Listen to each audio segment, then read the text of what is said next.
유난히도 캄캄한다면 나 홀로 너를 생각하네. Assalamualaikum warahmatullahi wabarakatuh. Halo guys, perkenalkan aku Fitri Amanda dari kelas CF7. Di sini aku akan mempresentasikan materi ibu yang berjudul Business Environment. Simak terus videonya ya. Nah, kali ini aku akan membahas salah satu materi yang ada pada e-book yang aku ambil, yaitu blok pertama, Macroeconomic Concepts and Macro Environment.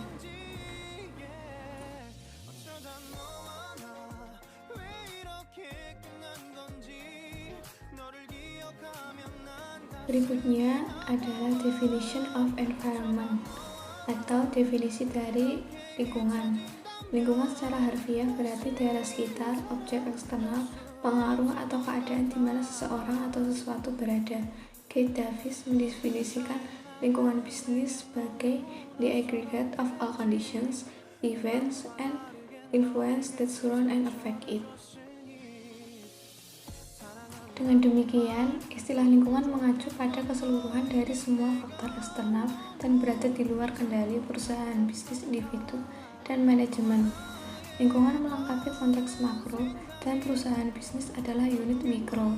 Faktor lingkungan pada dasarnya adalah pemberian di mana perusahaan dan manajemen harus beroperasi. Misalnya, sistem nilai masyarakat, aturan yang ditetapkan oleh pemerintah, kebijakan moneter, kelembagaan yang dibentuk oleh negara, keyakinan ideologis pemimpin, sikap terhadap modal dan perusahaan asing, dan lain-lain. Semuanya membentuk sistem lingkungan di mana sebuah perusahaan bisnis beroperasi. Dengan demikian, lingkungan bisnis merupakan lingkungan yang sangat fenomena yang kompleks.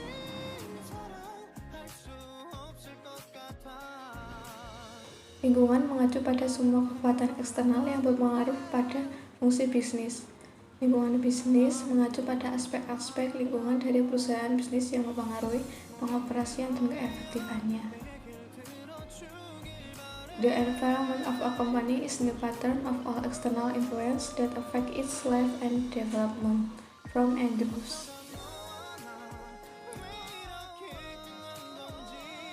Karena lingkungan bisnis selalu mampu menghasilkan guncangan atau kejutan besar. Keberhasilan perusahaan bisnis bergantung pada kewaspadaan dan kemampuan beradaptasinya terhadap perubahan lingkungan. Mungkin sulit untuk mengembangkan klasifikasi tipe lingkungan yang teratur karena tumpang tindih yang cukup besar dari satu tipe ke tipe lainnya. Namun, tidak sulit untuk memahami bahwa ada faktor-faktor tertentu yang mempengaruhi seluruh kelas organisasi, yang mana disebut sebagai lingkungan eksternal. Sedangkan faktor-faktor lain yang mempengaruhi suatu organisasi tertentu dalam hal ini disebut sebagai lingkungan internal. Selanjutnya ada internal faktor and external faktor.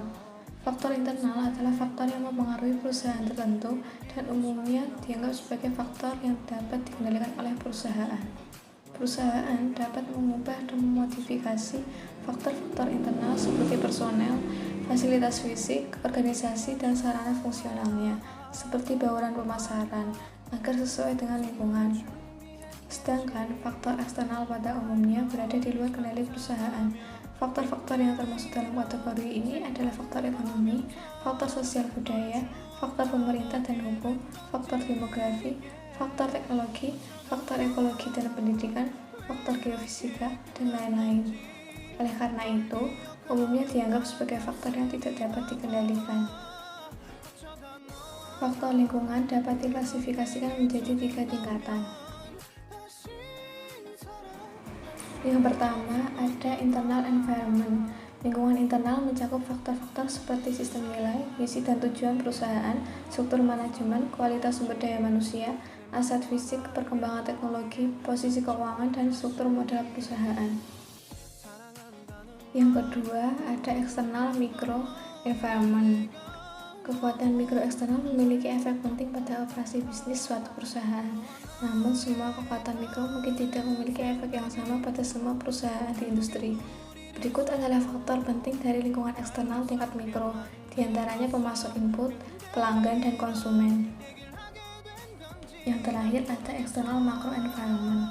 Lingkungan makro eksternal menentukan peluang bagi perusahaan untuk mengeksploitasi promosi bisnisnya dan juga menghadirkan ancaman terhadapnya, dalam arti dapat membatasi perluasan kegiatan usaha.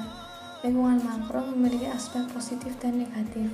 Faktor lingkungan makro eksternal diklasifikasikan menjadi ekonomi, sosial, teknologi, politik dan hukum, serta demografi.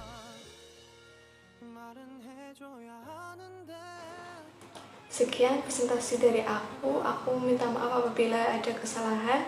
Terima kasih. See you. Wassalamualaikum warahmatullahi wabarakatuh.